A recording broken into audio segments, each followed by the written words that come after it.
का दक्षिणेतले राज्य या सगळ्या प्रक्रियेला विरोध करतायत आणि का उत्तरेतल्या राज्यांचा याच्यात फायदा होताना दिसतोय आणि महाराष्ट्राला काय लेणं देणंच पडलेलं नाही की काय. म्हणजे ही रिॲलिटी आहे. म्हणजे त्यांना असं वाटतंय की धार्मिक आमच्या ते दिलेली प्रथा आहे. काही जणांच्या घरामध्ये अजूनही 7-7, 8-8, 10-10, 15-15 मुलं आहेत. आमच्यावरती हा अन्याय होणार आहे, हा माइंडसेट लोकांचा तयार झाला आणि साहजिक आहे, ते रास्ता आहे. तुम्हाला जर असं वाटत असेल की माझा आणि भारतीय राजकारणाचा काही संबंध नाही, तुम्हाला जर काही असं वाटत असेल की मला देशात लोकशाही मतदारसंघ वाढले काय आणि नाही वाढले काय काही फरक पडत नाही, तर साहजिकच आहे हा व्हिडिओ तुमच्यासाठी नाही. जर तुम्ही देशाचे नागरिक असाल, लोकशाहीशी तुमचं काहीतरी देणं घेणं लागत असेल आणि जर तुम्हाला वाटत असेल की भारतामध्ये जे काही सध्या बदल होणार आहेत, देशामध्ये लोकशाही मतदारसंघ लोकसभेच्या माध्यमातून लोकशाहीतले जे काही आपल्या देशातले मतदारसंघ वाढणार आहेत, त्याच्याने नेमकं काय होणार आहे, का दक्षिणेतले राज्य या सगळ्या प्रक्रियेला विरोध करतायत आणि का उत्तरेतल्या राज्यांचा याच्यात फायदा होताना दिसतोय आणि महाराष्ट्राला काय लेणं देणंच पडलेलं नाही की काय, अशी सध्याची समीकरणं झालेली आहेत. एकूण प्रकरण काय आहे समजून घेऊयात. तुमच्या सगळ्यांचं स्वागत करतोय आजच्या या आपल्या व्हिडिओमध्ये. नमस्कार, मी अक्षय आणि स्वागत करतोय शब्दवेडे चॅनलवरती.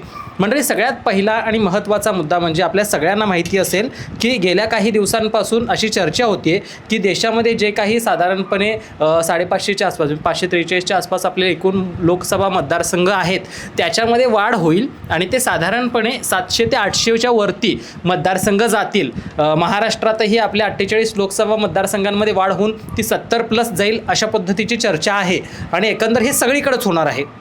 मग दक्षिणेतल्या राज्यांचं नेमकं काय दुखतंय, ते या गोष्टीला विरोध का करतायत आणि लोकसंख्येच्या आधारावरती जर मतदारसंघांची रचना बदलली तर घटना काय सांगते आणि दक्षिणेतल्या लोकांचं बरोबर आहे की चुकीचं आहे, सगळं समजून घेऊ. म्हणजे सगळ्यात पहिला आणि महत्त्वाचा मुद्दा म्हणजे दक्षिणेतल्या लोकांनी विरोध याचा का केला. सगळ्यात महत्त्वाचं त्याचं कारण असं आहे, आपण जर बघितलं असेल तर याच्या आधी आपले जे मतदारसंघांची रचना झाली होती लोकसंख्येनुसार, तर त्याच्यासाठी 1976च्या लोकसंख्येची जी काही तुलना होती त्याचा अभ्यास करून त्यानुसार रचना करण्यात आलेली होती. 2002 साली शेवटची प्रक्रिया या संदर्भातली पार पडली.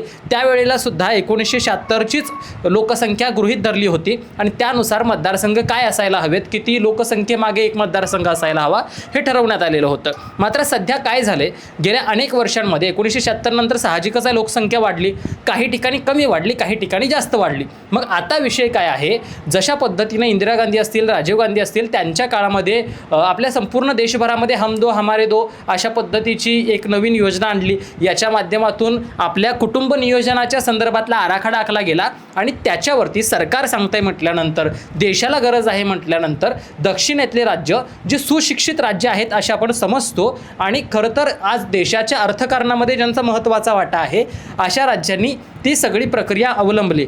त्यांनी कुटुंब नियोजनावरती योग्य ते स्वतःच्या राज्यामध्ये कायदे लागू केले. इतकंच काय तर लोकांनी स्वतःहून स्वयंस्फूर्तीनं त्याचं पालन केलं आणि म्हणून दक्षिणेतली जी काही राज्य असतील, अगदी तमिळनाडू घ्या, कर्नाटक घ्या, अगदी केरळ घ्या, ही राज्य सुशिक्षित मोठ्या प्रमाणात आहेत आणि यांनी काय केलं तर स्वतःच्या कुटुंब नियोजनावरती योग्य त्या पद्धतीची मर्यादा घातली. मात्र उत्तरेत तसं झालं नाही. यूपीमध्ये असेल, बिहारमध्ये असेल किंवा इतर उत्तराखंडसारखे राज्य, अशा अनेक राज्यांमध्ये मोठ्या प्रमाणात लोकसंख्याही वाढतच गेली.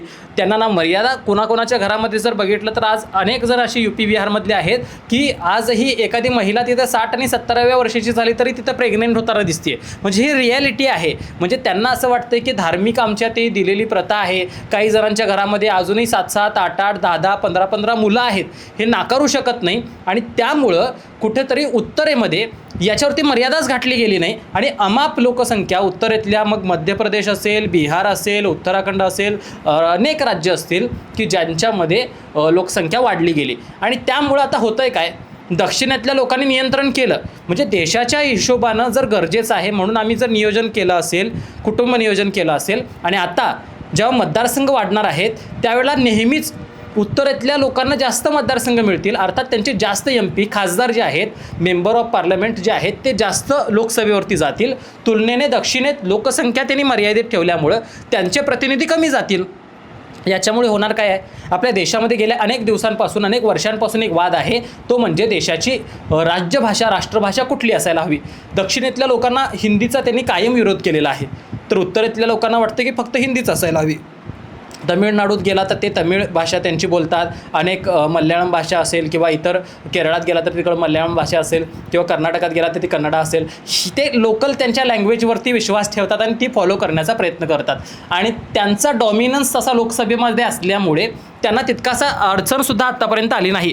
पण समजा भविष्यामध्ये तुलनेनं जर बघितलं तर आज 50-50 दोन्हीकडे जर मतदारसंघ असतील तर येणाऱ्या काळामध्ये जवळपास उत्तरेकडे 60-70% मतदारसंघ जातील आणि दक्षिणेकडचं नेतृत्व जर म्हटलं तर 20 ते 25-30% जर राहील तर अशा सिच्युएशनमध्ये बार्गनिंग पॉवर ही दक्षिणेतल्या नेत्यांची कमी होईल, तिथल्या राज्यांची कमी होईल. याचा अर्थ काय, आम्ही कुटुंब नियोजन केलं, आम्ही देशाचा चांगला विचार केला म्हणून आमच्यावरती हा अन्याय होणार आहे, हा माइंडसेट लोकांचा तयार झाला आणि साहजिक आहे ते रास्ता आहे. पण घटना काय सांगते, घटनेनुसार जर आपण अभ्यास केला तर भारतीय राज्यघटनेची 2 महत्त्वाची कलमं आहेत ही मतदारसंघांच्या संदर्भात सांगतात. ते म्हणजे आर्टिकल 82 जे आहे ते डिलिमिटेशनच्या बाबतीत राज्यांना सांगणारा कलम असेल किंवा मग आर्टिकल 170 असेल की ज्याच्या माध्यमातून स्टेट असेंब्लीजच्या सीट्स किती असायला हव्यात या सगळ्या संदर्भातली तरतूद करणारं कलम असेल. म्हणजे काय तर आपल्या देशामध्ये देशात किती मतदारसंघ असायला हवेत, राज्यात किती मतदारसंघ असायला हवेत, तर या सगळ्या संदर्भातली तरतूद तिथं करण्यात आलेली आहे. आणि घटना हेच सांगते की लोकसंख्येच्या तुलनेनुसार मतदारसंघ असायला हवेत. मग तसा विचार करायला गेला तर आज दक्षिणेमध्ये आपण गेलो तर साधारण लोकसभेचा एक मतदारसंघ, आज महाराष्ट्रात बघितला तर आपण 16 लाख 17 लाख 18 लाख पाठीमागे एक मतदारसंघ आहे. दक्षिणेत गेला तर काही ठिकाणी 15 लाख लोकांमागे एक लोकसभेचा मतदारसंघ आहे. पण उत्तरेत गेलात तर आज रोजी सुद्धा 25-25 लाख लोकांमागं एक प्रतिनिधी आहे.